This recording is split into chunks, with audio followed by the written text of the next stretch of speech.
दोस्तों नमस्कार, मैं हूं शीतला तिवारी। दोस्तों आइए एक बार जौनपुर के अनुराग यादव मसले में बात कर लेते हैं। काफी दिन से आपको इंतजार रहा होगा कि आखिर जौनपुर अनुराग यादव मसले में सर आपने कुछ बताया नहीं। तो मैं आपको एक बार बता दूं कि जौनपुर अनुराग यादव मामले में लालता यादव जो हत्यारा परिवार है, अब वह भागा भागा फिर रहा है, यानी गिड़गिड़ा रहा है।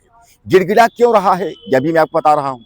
गिड़गिड़ा वह इसलिए रहा है कि वह यह समझ गया कि घर पर बुलडोजर कब चलेगा यह तो निश्चित नहीं है, लेकिन यह तो तय है कि उसके बेटे रमेश को फांसी या उम्र कैद की सजा जो है कोई रोक नहीं सकता। यानी उसके बेटे को फांसी या उम्र कैद की सजा होगी, और जब बेटे को फांसी या उम्र कैद की सजा होगी तो सामान्य बात है कि यह सब उस दायरे में आएंगे। और जब एक बार अगर फांसी की सजा या उम्र कैद की सजा होगी तो सामान्य बात है कि जितने दरिंदे उसमें हैं सब घसीट कर आएंगे। यानी अनुराग यादव के परिवार को न्याय मिलेगा, देर नहीं अंधेर है। यानी आदमी कहता है ना कि मतलब जो है अंधेर नहीं देर है, यहाँ जो है देर नहीं यहाँ अंधेर है। यह मैं क्यों कह रहा हूँ, यह मैं इसलिए कह रहा हूँ कि देर नहीं अंधेर है कि आप समझ लीजिए कि वहाँ का जौनपुर का प्रशासन सब कुछ जान रहा है। स्थानीय लोगों से लेकर के और नेशनल स्तर तक, देशों विदेशों तक लोग जो है जौनपुर अनुराग यादव मसले में जान रहे हैं, देख रहे हैं। लेकिन फिर भी अगर बुलडोजर चलने की अगर स्थिति की हम बात करें तो आप समझ लीजिए कि बुलडोजर के लिए जो है कुछ भी नहीं है, सन्नाटा है। तहसीलदार कोर्ट से जो है आदेश हो गया कि बुलडोजर जो है चलाया जाए। उसके बाद जो है वह फाइल डीएम कोर्ट में जाती है। डीएम ने जो है उस फाइल को निरस्त करते हुए अपने पास रख लिया और तो उसके बाद जो है चुप्पी साध ली। अब डीएम जौनपुर ने जो है किसी भी प्रकार का कोई हस्तक्षेप या किसी भी प्रकार का उन्होंने कुछ नहीं बताया कि बुलडोजर चलेगा या बुलडोजर नहीं चलेगा। अब सबसे बड़ा सवाल है कि आखिर जो है जौनपुर अनुराग यादव इतनी हाईलाइटेड केस है, उसमें बुलडोजर चला क्यों नहीं? अनुराग यादव मसले में अनुराग को न्याय मिला क्यों नहीं? उनके पिता शुरू से ही जो है घर गिरवाने के पक्ष में थे कि घर गिरे, लेकिन घर नहीं गिरा। और घर क्यों नहीं गिरा, तमाम लोगों के सवाल हैं जिनका उत्तर ढूंढते रहिए, कोई जवाब देने को तैयार नहीं है। आपने देखा था कि लालता यादव जो हत्यारा परिवार है, उसने जो है गेम उसने बनाया था, उसने यह सोचा था कि कुछ भी कर लें लेकिन जो है कुछ न कुछ तो होना चाहिए। यानी लालता यादव जो हत्यारा परिवार था उसके दिमाग में यह था कि आज नहीं कल जो है वह न्याय मिलेगा। और वैसे भी आप बता दो, न्यायपालिका जो है इतनी सदृढ़ है कि न्यायपालिका जो है यह चाहती है कि न्याय हम दें, लेकिन क्या आपको लगता है कि न्यायपालिका जो है वह न्याय दे पाएगी?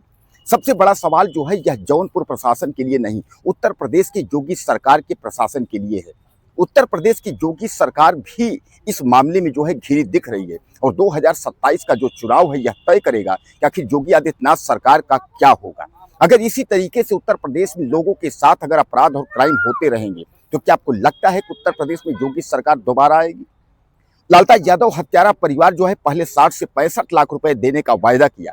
उसने लालच दिया कि अनुराग के पिता यानी जो है रामजीत यादव वह 60 से 65 लाख रुपए ले लें और उसके बाद वह सुलह समझौता कर ले। वह इसलिए चाहते थे क्योंकि उनको पता था कि अगर जो है सुलह समझौता नहीं करेंगे तो आज नहीं कल रमेश यादव, राजेश यादव और लालता यादव यानी कोई भी व्यक्ति बचेगा नहीं। सबको जो है न्यायपालिका जो है सलाखों के अंदर कर देगी। उम्र कैद और आजीवन कारावास जैसी जो है जो सजा है वह मडरा रही है, इनके ऊपर मडरा रही। इसलिए जो है लालता यादव जो हत्यारा परिवार है उसने दिमाग लगाया कि ऐसा कुछ होगा तो तय हो जाएगा।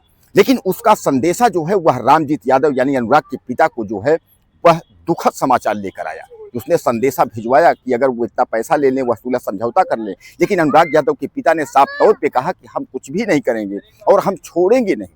यानी कहने का तात्पर्य ये है कि साफ तौर पे जो है हम इस हत्यारे परिवार को नहीं छोड़ेंगे, यह अनुराग यादव के पिता रामजीत यादव ने कहा। अब कुल मिलाकर के आप यह समझ लीजिए कि अब जो है लालता का जो पतन है वह शुरू हो गई है।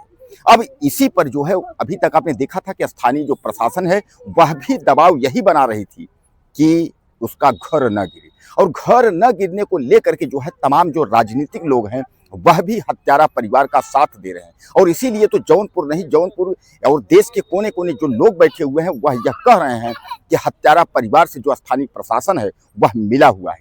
तो यह तो जरूर है कि बुलडोजर की प्रक्रिया स्थानीय प्रशासन रोक सकती है, लेकिन न्यायपालिका की जो प्रक्रिया है वह बुलडोजर प्रशासन रोक नहीं सकती। यानी कहने का तात्पर्य यह है कि अनुराग यादव के घर पर अगर खुशियां नहीं आएंगी तो आप यह समझ लीजिए कि गम भी नहीं आएगा।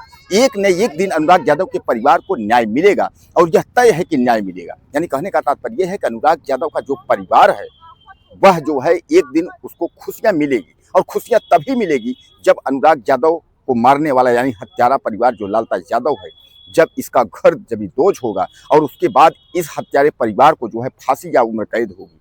तो दोस्तों, कहने का तात्पर्य यह है कि अनुराग यादव परिवार में अभी तक की जो खबर थी, जो अपडेट था, वह मैं आपके सामने जो है रख दिया। यानी अब जो है जल्द ही इन लोगों को सजा और बुलडोजर की जो भी कार्यवाही होगी वह जल्दी होगी। आपको क्या लगता है? अपनी राय दीजिएगा। नमस्कार।